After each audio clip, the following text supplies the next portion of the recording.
মাই একাডেমিয়ার নতুন এপিসোডে সবাইকে স্বাগত।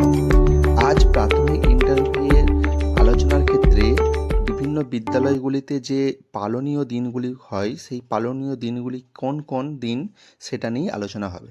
চলো শুরু করা যাক। বিদ্যালয়ের প্রথম পালনীয় দিনটি হলো নেতাজি সুভাষচন্দ্র বোসের জন্মদিন, যেটা 23শে জানুয়ারি। নেতাজি সুভাষচন্দ্র বোসের জন্মদিন উপলক্ষে প্রশ্ন আসতেই পারে, সেখান থেকে কয়েকটি।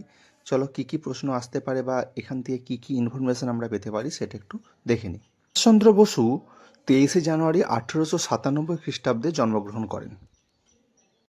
তিনি একটি রাজনৈতিক দল প্রতিষ্ঠা করেছিলেন যার নাম ফরওয়ার্ড ব্লক। 1939 খ্রিস্টাব্দে তিনি এই রাজনৈতিক দলটি প্রতিষ্ঠা করেন।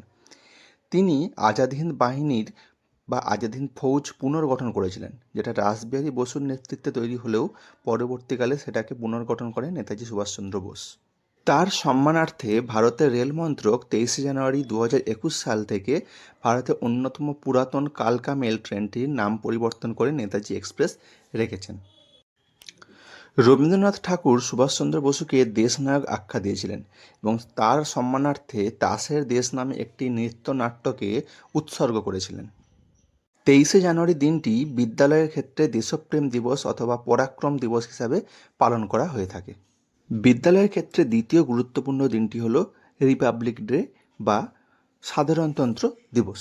1930 সালের 26শে জানুয়ারি ভারতের জাতীয় কংগ্রেস ব্রিটিশ ঔপনিবেশিক শাসনের অধীনে থাকা অবস্থায় পূর্ণ স্বরাজ ঘোষণা করেছিল। এই দিনটিকে স্মরণীয় করে রাখার জন্যই 1950 সালের 26শে জানুয়ারি ভারতের সংবিধান কার্যকর করা হয়। এই কারণে 26শে জানুয়ারি দিনটিকে আমরা প্রজাতন্ত্র দিবস হিসাবে উদযাপন করে থাকি। প্রজাতন্ত্র দিবস ভারতের একটি অত্যন্ত গুরুত্বপূর্ণ জাতীয় উৎসব। এই দিনটি ভারতের গণতন্ত্র ও সার্বভৌমত্বের প্রতীক। এই দিনে ভারতের রাষ্ট্রপতি জাতীয় পতাকা উন্মোচন করেন এবং তার সঙ্গে জাতীয় সঙ্গীতটি গাওয়া হয়। এছাড়া বিভিন্ন সাংস্কৃতিক অনুষ্ঠান, প্যারেড এবং জাতীয়তাবাদী বা দেশপ্রেমবোধক বিভিন্ন জাগ্রত করার জন্য অনুষ্ঠানসমূহ বিভিন্ন জায়গায় করা হয়ে থাকে।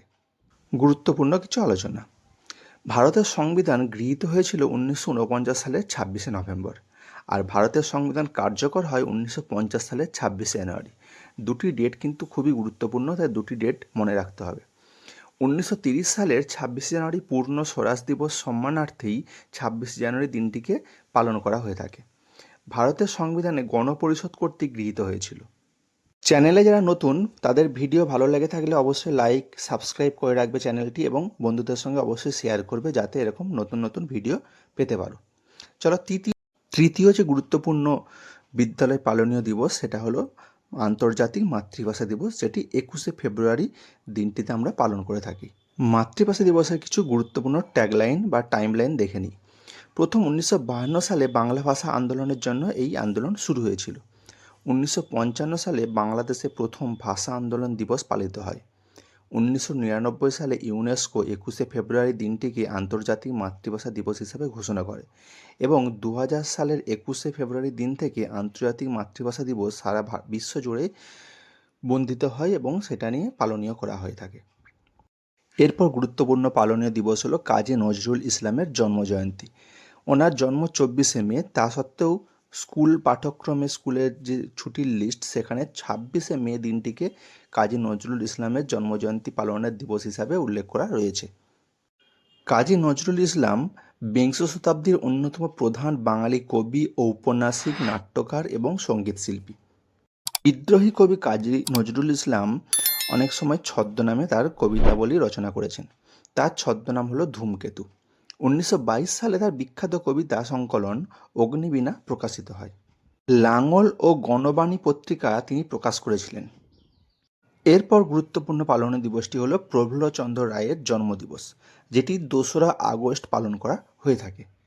আচার্য স্যার প্রফুল্লচন্দ্র রায় ছিলেন একজন প্রখ্যাত বাঙালি রসায়নবিদ, শিক্ষক, দার্শনিক ও কবি। তিনি বেঙ্গল কেমিক্যালস প্রতিষ্ঠা করেছিলেন।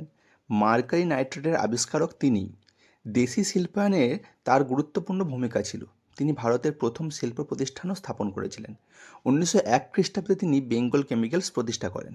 এরপরের গুরুত্বপূর্ণ পালনীয় দিবসটি হলো 11ই আগস্ট, ক্ষুদিরাম বসুর আত্মোৎসর্গ দিবস বা শহীদ দিবস হিসাবে বিদ্যালয়গুলিতে পালন করা হয়ে থাকে।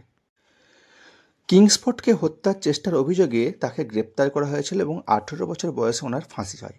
তিনি অনুশীলন সমিতির একজন গুরুত্বপূর্ণ সদস্য ছিলেন। এরপর গুরুত্বপূর্ণ পালনীয় দিবসটি হলো স্বাধীনতা দিবস, যেটি 1947 সালের 15ই আগস্ট আমাদের দেশ স্বাধীন হয়েছিল। একটি গুরুত্বপূর্ণ তথ্য, এখানে যে 5টি দেশের নাম রয়েছে, বাহারিন, কঙ্গো, উত্তর ও দক্ষিণ কোরিয়া, লিচেনস্টাইন, এই 5টি দেশেরও স্বাধীনতা দিবস কিন্তু 15ই আগস্ট। প্রশ্ন আসতেই পারে, তাই আমাদের দেশের স্বাধীনতা দিবসের সঙ্গে এই 5টি দেশেরও যে স্বাধীন হয়েছিল 15ই আগস্ট, সেটা জেনে যাওয়া অত্যন্ত জরুরি। এরপর গুরুত্বপূর্ণ যে দিবসটি পালন করা হয় সেটা হলো শিক্ষক দিবস, যা ডক্টর সর্বপল্লী রাধাকৃষ্ণনের জন্মজয়ন্তী। প্রতি বছর 5ই সেপ্টেম্বর আমাদের দেশে জাতীয় শিক্ষক দিবস পালন করা হয়ে থাকে। সর্বপল্লী রাধাকৃষ্ণন ছিলেন স্বাধীন ভারতের প্রথম উপরাষ্ট্রপতি এবং দ্বিতীয় রাষ্ট্রপতি। 1931 সালে ব্রিটিশ নাইটহুড সম্মানে তিনি সম্মানিত হয়েছিলেন এবং 1954 সালে তাকে ভারতরত্ন উপাধি দেওয়া হয়। তাঁর জন্মদিবস উপলক্ষে 1962 সাল থেকে সারা ভারতবর্ষ জুড়ে শিক্ষক দিবস পালন করা হয়ে থাকে। এরপর গুরুত্বপূর্ণ পালনীয় দিবসটি হলো ঈশ্বরচন্দ্র বিদ্যাসাগর মহাশয়ের জন্মদিবস, যেটি 26শে সেপ্টেম্বর পালন করা হয়ে থাকে। ঈশ্বরচন্দ্র বিদ্যাসাগর 19বিংশ শতকের একজন বিশিষ্ট বাঙালি শিক্ষাবিদ, সমাজ সংস্কারক ও গদ্যকার ছিলেন। তিনি রচনা করেছেন যুগান্তকারী শিশু পাঠ্য বর্ণপরিচয় সহ একাধিক পাঠ্যপুস্তক, সংস্কৃত ব্যাকরণের গ্রন্থাবলী, অনেক কিছুই তিনি রচনা করে গিয়েছেন। সংস্কৃত ভাষা সাহিত্যে তার অগাধ পাণ্ডিত্যের জন্য সংস্কৃত কলেজ থেকে 1839 সালে তিনি বিদ্যাসাগর উপাধি লাভ করেন। এরপর গুরুত্বপূর্ণ দিবসটি হলো শিশু দিবস, যেটি 14ই নভেম্বর পালন করা হয় জওহরলাল নেহরুর জন্মদিবস উপলক্ষে।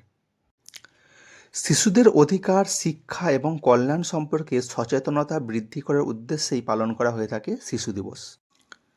1957 সালের 14ই নভেম্বর একটি বিশেষ সরকারি আদেশ দ্বারা ভারতে আনুষ্ঠানিকভাবে শিশু দিবস ঘোষণা করা হয় এবং তারপর থেকে প্রতি বছর 14ই নভেম্বর শিশু দিবস পালন করা হয়ে আসছে।